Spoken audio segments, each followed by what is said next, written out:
Robyn's a fantastic coach, therapist, really intuitive, and she really focuses on helping people find self-love, all aspects of love. So love inside themselves, love inside their community, love inside their relationships.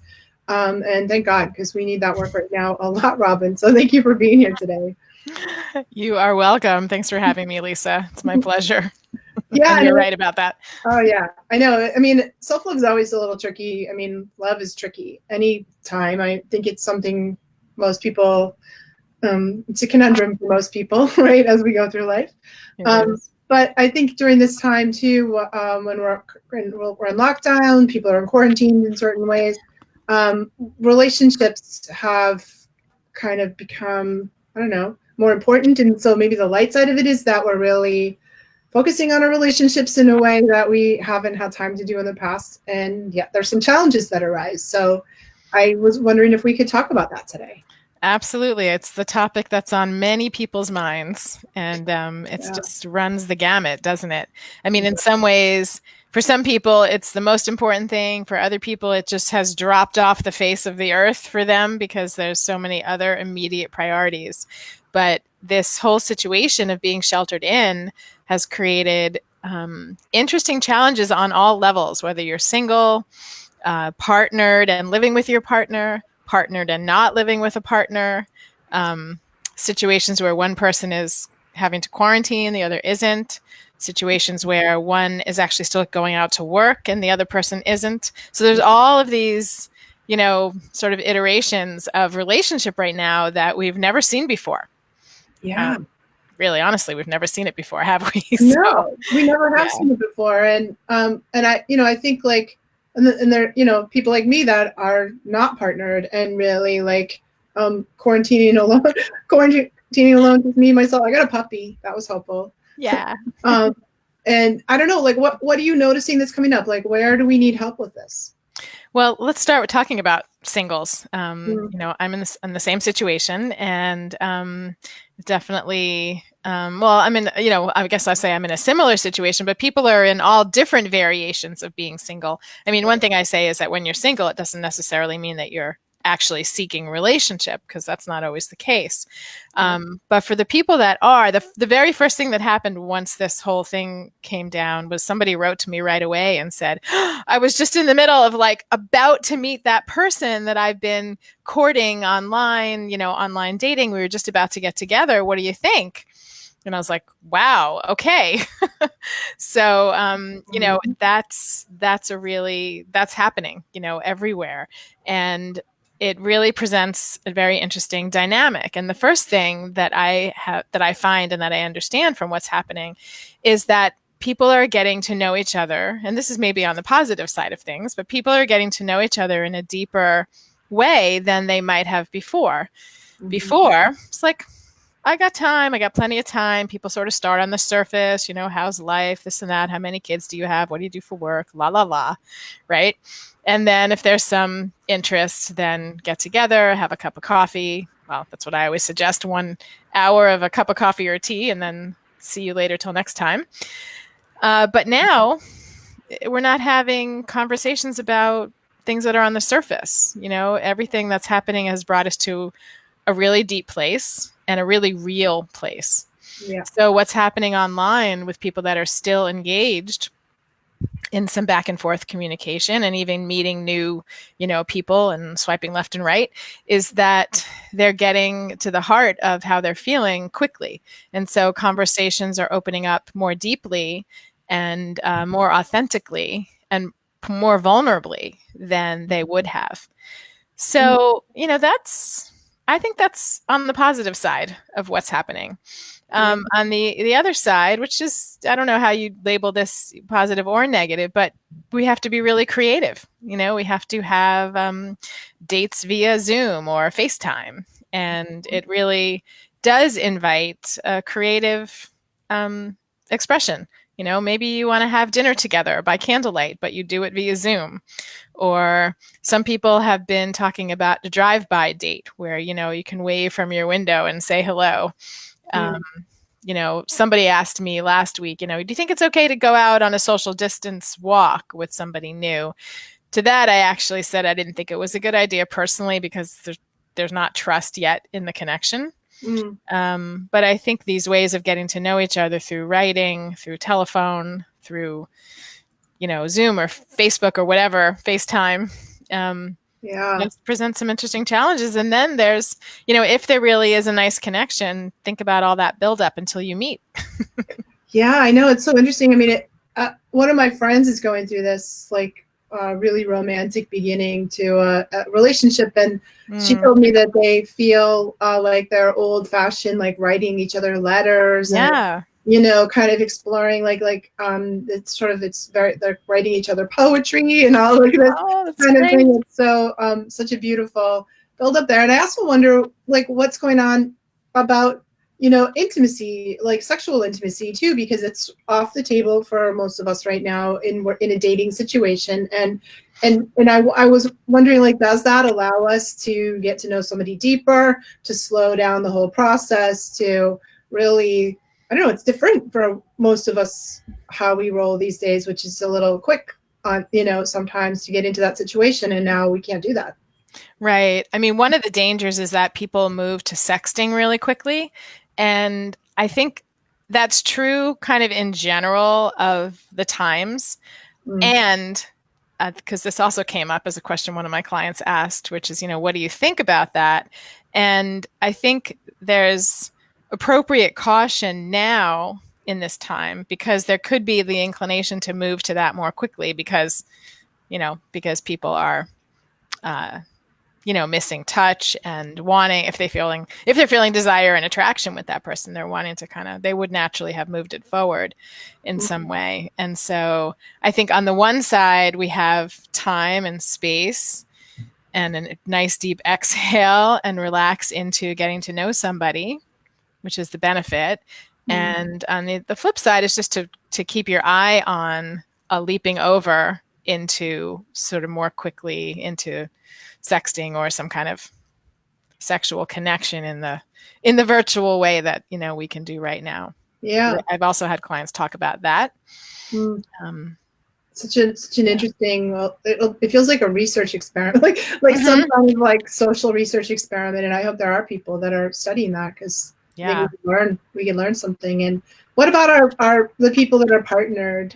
How is this impacting them? Yeah, this is interesting. Very different for many people. So some people are really grateful to finally have time together. I have a friend with 8-month-old twins, and she is so happy that her husband is home from work. She's thrilled. No problem for her. For other people, I think there's been a honeymoon period, and now it's challenging. And for other people that were in a difficult situation, which is a lot of the couples that I work with, not all of them are really struggling, but the ones that are, to think about being now 24/7 under the same, four walls feels really, really challenging. So how do you turn that into an opportunity? One of the things or two of the things that I have been talking about and suggesting that are really key here are boundaries and communication. We have everything now under one roof, right? I'm mother, I'm CEO of my company, I'm I'm this, that, the other thing. I have 8 roles, and now that's all under one roof. Right. But to the people that I'm living with, they just think I'm, let's say mother. And so really, really clear boundaries and communicating those boundaries with the people you're living with and your partner is really, really helpful. So that's one thing that I really, really highly recommend to anybody listening, that they're very clear. Some people are talking about little sticky notes, like I'm in my office now, even though it looks like I'm in my kitchen, or I'm in your kitchen. I'm actually in my office now. And to really be clear in terms of space that way. Because if you are working out of your kitchen, like I happen to be, right now it's my office. And that needs to be clear with whoever's in my home, that they're not going to come down and get a snack, right? Or get into my space. And same thing. So we need to have respect for each other's boundaries in that way. And then the other thing is to really be clear around connect time and separate time. And this is really good. Actually, all of this is good for a relationship, period.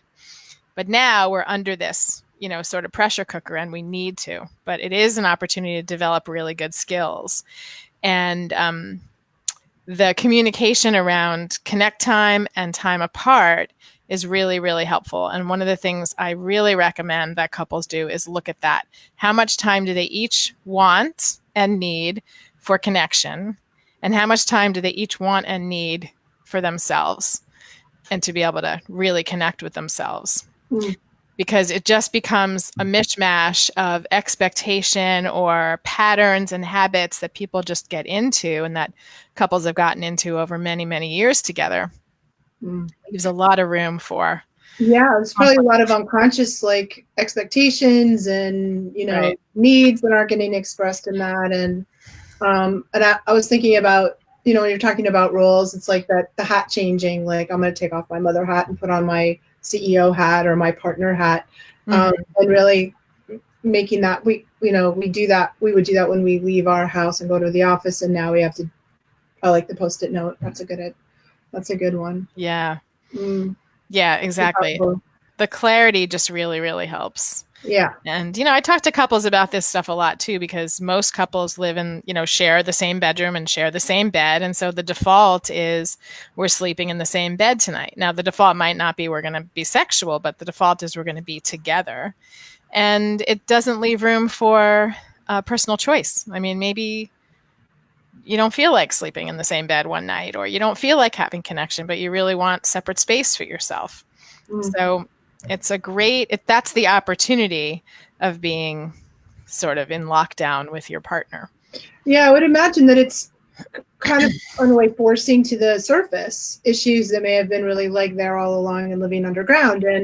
And we've been navigating those underground things by just our lifestyle, the way we live our life. And I think there's always an opportunity to kind of, really work through whatever's coming up in a conscious way. What about people that are really where the relationship maybe isn't so great to start with, and now they're in this difficult situation? Or, I know somebody that's really in a painful situation because they were separating when this all happened. And and they're sort of stuck together. And it's very uncomfortable, and it's not possible to really find a new living situation considering all that's going on. So what about those difficult times? Yeah, it's again the same question. How do we take these challenges and create an opportunity? Which is a good question overall that we ask ourselves in life, right? Any kind of challenge, where are the golden nuggets? That's what I say. What can I extract from here that's useful in my life? I mean, it's all useful really. And we want to make conscious what the gifts are. And even in situations that are incredibly painful, there's always gifts. And I'm thinking about, the friends that you just mentioned that were in the middle of separating. Communication again is going to be, and boundaries are going to be huge themes weaving through the rest of their lives, whether they have kids together or not, and especially if they have kids. So as grumpy as they may be, or afraid as they may be about what the situation is, they do have this opportunity to learn some new skills, to learn how to communicate, to shift to what they actually appreciate about each other. What an opportunity for healing, even though, I can imagine also it's really difficult. And I know that having support is really helpful. Oh, yeah. So I know I had this thought that maybe they were able, then they do have kids, that maybe they were able to, where in a normal situation, they just both would have sort of really harshly pulled away from each other with a lot of anger. Now that they're kind of stuck in it, that they might have an option to really work it through, come to kind of a conscious uncoupling, if, to put it that way, and in a way that will endure far beyond this in their co-parenting and their life with their kids moving forward. But I think you brought up a really good point, was that especially with couple work, so many of us can't do it on our own. We get dug into our positions, we get kind of polarized and entrenched into our positions in relationships, and sometimes we really need help. Absolutely. Yeah, in a situation like that, I mean, I think having help, and I'm not, saying, hire me. I'm just saying, like, having help, whether it's a friend or a neutral third party or a mediator, a therapist, coach, whatever, but having that person to continue to support them and coming back to a grounded place and teach them how to communicate in a really loving way, despite feeling angry and upset when they feel that, couldn't be any more valuable. And especially if there's children in the house, like you said, and then they're, really setting the foreground for what's to come. The opportunity is that they do it really well, and the whole family has an easeful transition. And that's the first thought that I had was also, Lisa, that they might have just, gone in two different directions, and there might have been a lot of unconscious behavior, because when there's pain, there's often a lot of unconscious behavior. Yeah, so thankfully, people like you and other therapists are still working with people via Zoom and Skype and all the things that we do that way. So it's not impossible. No, not at all. Right now, I have a lot of new clients. I didn't expect that in the beginning. When this started happening, I thought, oh, I wonder what's going to happen, because I do work with people on Zoom, but I also have my in-person office. But surprisingly, and now not so surprisingly, people are reaching out. They're like, we need help, and we need it actually now. I'm like, yes, totally. I get that. And from the self-love side of things, Robyn, because I know that's a big part of your business, is called Come Back to Love. Such a beautiful, and you can find Robyn at her website, Come Back to Love. Thank you. And how do we take the opportunity? What's the golden nugget for us in this time if we're just wanting to up our game and how we love ourselves? Well, that's just right now. I mean, to me, that's everything right now, because this is all about loving ourselves. First of all, if we just start with self-love, our lack of self-love impacts our entire lives. And sometimes it's very obvious, and sometimes it's very subtle. But the places and the ways that we don't love ourselves impacts everything. It impacts our work. It impacts our finances. It impacts our relationships with partners, with children. And it impacts our health, because the actions that we take are all coming from this foundational part and the foundation of ourselves. And we want that foundation to be strong and filled with self-love and respect and honoring for who we are. And so now we're in this space where we have a lot of time. And even though some people are really busy, we still have this contained space where our lives have slowed down tremendously.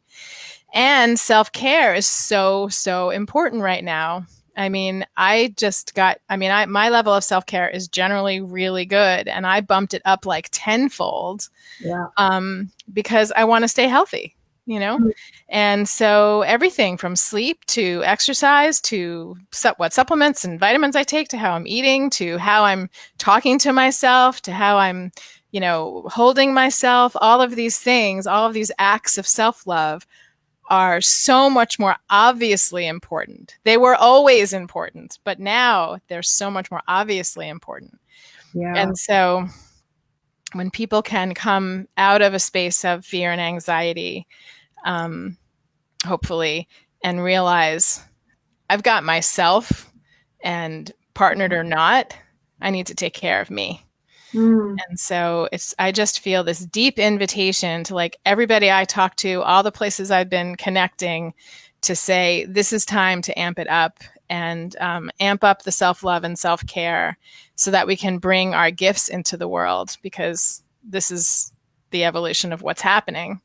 Right. Is inviting us to be more conscious, more awake, more aligned with our own truth, so that we can be part of the shift that's happening. I mean, we are going to rise from the ashes here, and it's important what comes from this. Yeah, and I think it's like when we go under stress, it's our first reaction to drop our self-care in a way, and really like throw caution to the wind. And like I did it in the first 2 weeks. I was like eating everything inside and drinking wine, and not taking care of myself. And I love what you said about really doubling down into that. Mm-hmm. Yeah, absolutely. Yeah. So We got a few comments here. So Yeah, I Jean, see that. Jean says hi. Hi, Jean. Hi, Jean. We And love hi, you. Sage.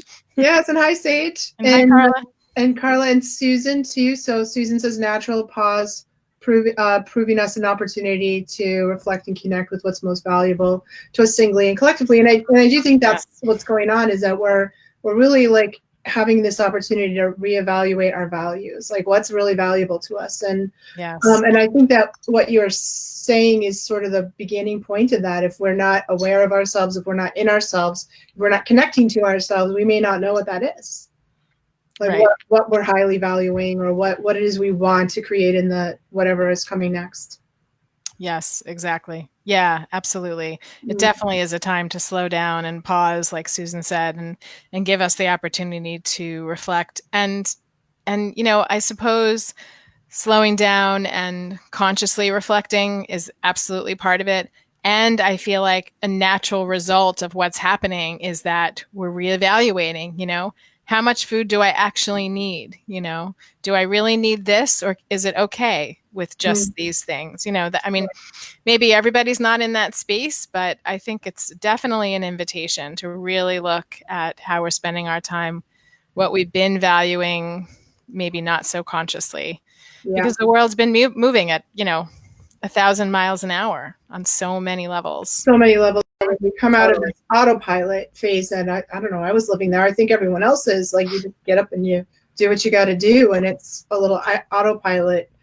Like for me, and the pause is giving me that space, like Susan says, to move into the heart, a little bit more, to be heart-centered. And that's really what your work is all about, right? On every level, helping us be more heart-centered. Right. Exactly. Exactly. Yeah. Yeah. So Robyn, how can people find you? And I know you've got a program coming up too. Yeah. Well, so first I'll say you can find me, the best, comebacktolove.com is my website, and you can go check that out. And you can email me at Robyn at comebacktolove anytime, ask questions. Robyn with a Y, though, you have to get that right. So it comes to me. And in terms of offering, I've been sitting with this, meaning this, what's been happening for, all this time, and just kind of listening for what's needed. Because I feel very much, interestingly enough, I had my own self-proclaimed pause right before this happened for about 4 months. And I just needed to get still and kind of regroup with myself and reprioritize and look at my values and where am I aligned and where am I slightly off. And so I had that space, which is really interesting preparation for now, because now for me, it's about seva. Where can I serve? Where can I bring my gifts that are most, where are they most wanted? Where can I be most valued and valuable to other people and to myself? And so what came to me just the other day was to offer a 6-week group for people, to like a dedicated group of people that really want to go deep and dive into this experience of coming back to love and to self-love with themselves, and doing the work that's going to prepare them and us for what's next. So whether that's working on your health or your work or your, expression or your relationship, but the starting point being self-love. It's fantastic. So yeah, time to do it, and to do it in community. To do it in with a beautiful mentor and guide like you, and then in community with other people. That's great. Yeah. So I have a few spaces left in that. It's going to start next week. Awesome. I hope you guys check it out and find Robyn at Come Back to Love.